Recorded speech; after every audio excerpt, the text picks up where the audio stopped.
The agenda today is BC versus Department of Children and Families, and I believe it's 10 minutes aside. Appellate, let me know if you want to reserve some time for rebuttal before you get rolling, so I don't have to interrupt 2 minutes, you. Your Honor. I'm sorry? 2 minutes. You got it. Okay. Kevin Colbert on behalf of the Regional Counsel's Office representing the mother BC. We're here on an appeal of an order of adjudication of dependency, which sounds in human trafficking. We've assigned heir to both prongs of 390115, which is the human trafficking, God bless, with the human trafficking statute. First was a child sexually exploited. We argue there's not been substantial and competent evidence adduced below to support that the child was. Well, there was testimony from the mother that the child had said she was being subjected to prostitution, as well as some other testimony, not specifically as to prostitution, but hinting at it. So why isn't that enough for the court to make a finding? Because it's hinting, Your Honor. That's exactly. Because it's hinting and nothing more. They only talk about allegations, and the child, the only thing that came in was that the mother said the child told her she was being pressured to do something by someone she didn't want to do. Didn't the mother also testify that she told me that she was being pressured by an adult to do some prostitution? That was over objection. That was child hearsay, and it wasn't admissible. If you look on, that's on page 151. If you look on 150, the trial attorney objected to that as being child hearsay, and the court overruled it improperly. But the assignment of error is not on hearsay. In fact, the word hearsay doesn't appear anywhere in your brief. What the error is that there's not competent substantial evidence. Here there was testimony. I think I have the exact quote. It's at page 151 of the transcript. Right. That there was testimony with regard to that. Isn't it also a little unfair to make that assignment of error, make that claim when, as I read what happened, everyone sort of agreed there was sexual exploitation, and there was sort of a tacit agreement to not discuss these things in front of the child, and that the child would be excused if it got past that line. That seems to be what happened at the hearing itself, and that really this was about the second prong, which I think is where there's a closer call. I don't disagree with what you're saying, although I have a problem with that as well, Your Honor, because in essence, you said it's tacit. Nobody came out and stipulated anything. Nobody put on any evidence. And when they continually talk about things that occurred, it's all in reference to allegations. I don't understand, to be quite honest with you, why no one put on evidence of what occurred, because I'm pretty well versed in the record, and I have no idea what occurred. Well, from one standpoint, I would agree with you, because when you look at the verified reports, it's all conclusory. There's no facts actually listed. And I understand what you're saying there, but let's skip that prong. I agree with Judge Luck. Let's skip that prong. Let's go to the other prong of the Before we do analysis. that, could I make one comment on that? Sure. Verified findings are done by a protective investigator who uses all the information she can find, including hearsay, including things that people told her. That gets you in the door at the shelter hearing where that sort of information is allowed. When we move up to the adjudication hearing, it becomes a preponderance of the evidence and substantial and competent. So that was one of the reasons I assigned that an error, was because the human trafficking was a verified finding by the CPI. That was the entirety of the basis for the finding of fact. Mm-hmm. No facts behind it. And again, it would be based on hearsay and all sorts of other evidence. Now, I'll move on to the second prong. Okay. And the second prong being the capability of the mother to provide appropriate and necessary supervision and care of this child. I think the major problem below was that the testimony of the CPI that the mother and the child were referred to Project Gold in 2015. But we have a CPI who doesn't speak Spanish, mother doesn't speak English. He couldn't remember how he communicated to her, but he assured them that she understood what was said. The mother said, "I never received that." He didn't give her a piece of paper. He said, "No, I gave her a verbal referral." Isn't the trial court, though, entitled to resolve that conflict? And you're right, there is a conflict in the evidence. The investigator specifically states that there was a referral made. The mother, states that referral was not made.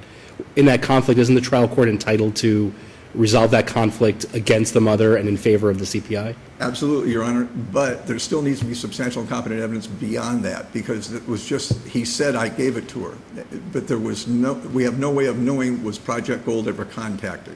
I mean, there was no document. Isn't that exactly the point, though? In other words, doesn't the fact that the mother did nothing with regard to human trafficking from 2015 to 2017, at least indicative that objectively she was not capable of dealing with necessary and appropriate care with regard to trafficking? I think actually that's my very point, Your Honor, is here's a mother who twice went to court on Marchman Acts because the child was smoking marijuana, who went to the court numerous times asking for assistance. But here's the issue, and I'm sorry to cut you off, but there is no doubt that there is contrary evidence in the record to show that she was a good mother. And at least from my perspective, I'm in no way saying she wasn't a good mother. But this is more narrow than that. This is, are you capable of giving necessary and appropriate care with regard to this specific issue? And here, on this record, isn't the trial court entitled to find that the fact that from 2015 she knew that the child was engaged in trafficking, received no trafficking services even though referred to them, and then it happened again in 2017, indicative of her inability objectively to deal with this issue? I understand what the court's saying, but I would respectfully disagree because I believe, again, you have to look at the totality of the circumstances here. And the totality of the circumstances are that it flies against common sense that she would get all these different services for her child and ignore the one service. And if you'll recall, the CPO, when he testified, said that when she came to court in front of the delinquency judge, she was very upset. She's the one who brought it before the court's attention and asked for referrals. She's the one who took the child to the rape center. In 2017. In 2017. But I think the concern is the 2 years before that happened when she was first told about these allegations. And I don't have an answer for that, Your Honor. If the court's going to rely solely on the CPI's word, then you're right. Then we have a problem because... It's not me. There was a finding made by the trial court, and our review, as I understand it, and please correct me if I'm wrong, is for competent substantial evidence. Right. Is it not competent substantial evidence that this family was referred to Project Gold based on the CPO's testimony? Well, and I think I quoted in my brief as to what the definition of competent substantial evidence is, which is a credible evidence to convince the trier of fact. It isn't just the CPI saying, hey, I did this. It requires more than just a he said, she said. And I'm saying in this case, Your Honor, he said, hey, I didn't give her anything, any piece of paper. They were communicated in two different languages. There's no documentation from Project Gold. The department brought absolutely nothing in. The only thing we have is his word, and I'm arguing to the court that that is not substantial and competent evidence when you look at the totality of the circumstances here where this mother, twice Marchman Act, went to court. Everybody testifies that she does everything she possibly can. And I believe that overcomes the presumption of credibility when there's no substantial and competent evidence to support that presumption. Thank you, Mr. Noby. We've taken your time up. Thank you for answering Oh, if our I could questions. quickly, Your Honor? Sure. Mr. Joyce, who represents the mother as the attorney ad litem. Yes, And he is the child. technically the appellee, but being forced to sit on my side and has filed a confession of error. We noted that. Thank you very much for being here. Thank you.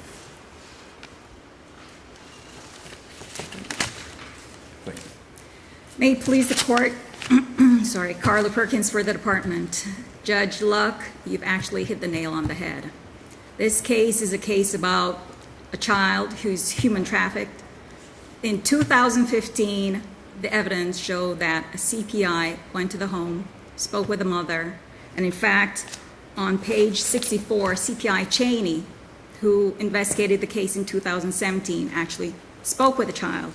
And on page 64 of the transcript, it reflects a question to her was based on the gathering of information, what was your finding? My findings was verified human trafficking. The child did disclose that she was involved. Okay, that was not objected to. So that came into the record. Also, the lower court had the testimony of the mother. And the mother, while she denied the CPI going to her home in 2015, she did admit to being notified by the school. The school told her to go to Miami Beach Police Department. She said that she went there. They told her to go to her local police department, and there was no further testimony from the mother that she did that or she did anything else.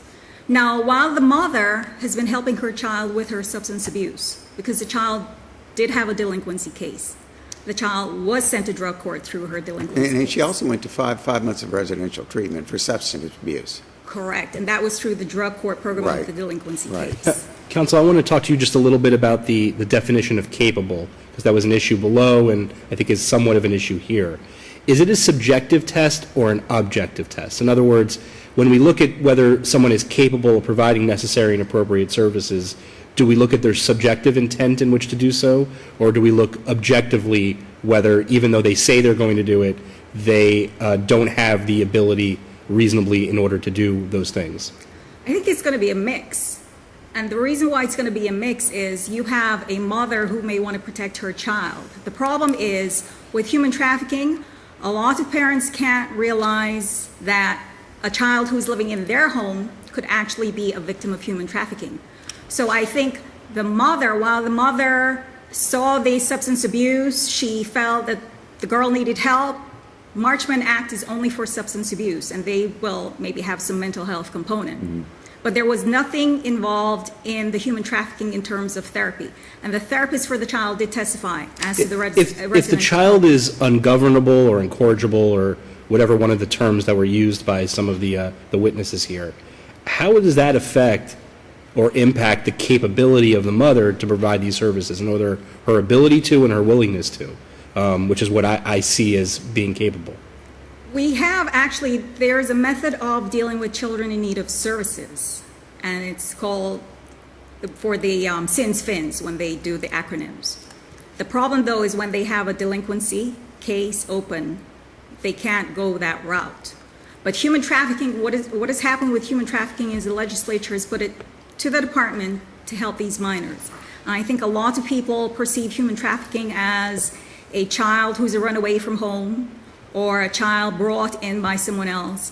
But again, this mother, while she may want to help her daughter, and from 2015, she did testify to being told by the school that her daughter was being trafficked.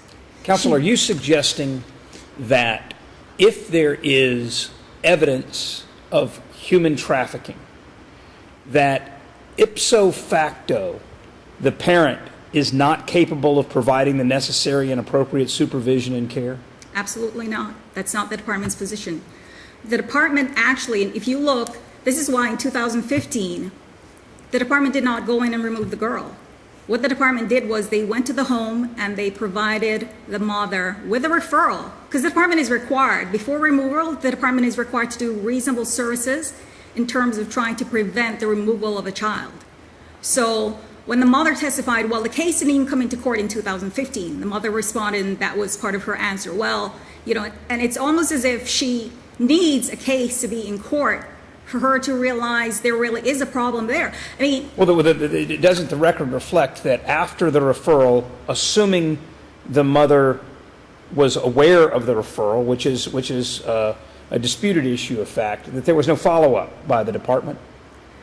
There was, well, the CPI did testify that he did contact Project Gold, and they verified that they contacted the mother. So Project Gold did contact the mother, but the mother did not have the child engaged. But then after 60 days, DCF closed the file. Only the CPIs, they close their case. Right. And because it's a referral, in the sense of we're not removing the child, we want the family to get the help for the child. The fact is there was evidence there. While, the mother is disputing, where did the CPI meet the mother and the child in 2017? At Jackson Rape Treatment Center. You don't meet people at a rape treatment center unless a rape has occurred. So you have bad facts here. You have this minor who from 2015 to 2017, mother testified to 2 occasions. Okay? But again, going to Judge Luck's question, it seems to me, and correct me if I'm wrong, that the department is equating, and the trial judge equated, a lack of success with the mother's incapability to provide the necessary and appropriate supervision and care. And is that accurate? I think that's part of it. It's her inability, but it's also, can she control the child? Does the child listen to her? Because the focus here is on the child. The focus is not on the mother. Because if you look at that order of adjudication, but the statute, it doesn't say... But the problem is, though, the statute focuses on the mother. I understand ultimately it's about the best interest of the child, and that's what is ultimately decided by the trial court here. But the statute focuses on whether a parent, he's a legal custodian or provider, a care provider, is capable of providing. The focus is on the parent, and that's why you hear questions here. And again, I go back to, if you have a mother who's willing to do something and who has the ability to do something, how can we show that they're not capable under the statute? You have to look at what has happened. So while you're looking at her and saying, well, she's done the Marchman Act for the daughter, which it looks the transcript is not 100% clear as to whether the Marchman Act petition was done after the delinquency case began. It seems to appear that way. But you have a mother who seems to be proactive when something happens in court. So the fact is, in 2015, when she's told by the school, not only the CPI alone, but the mother admitted to being told by the school her daughter is being trafficked, sexually exploited, and the mother does one thing. She goes to Miami Beach Police, who they tell her to go to your local police department.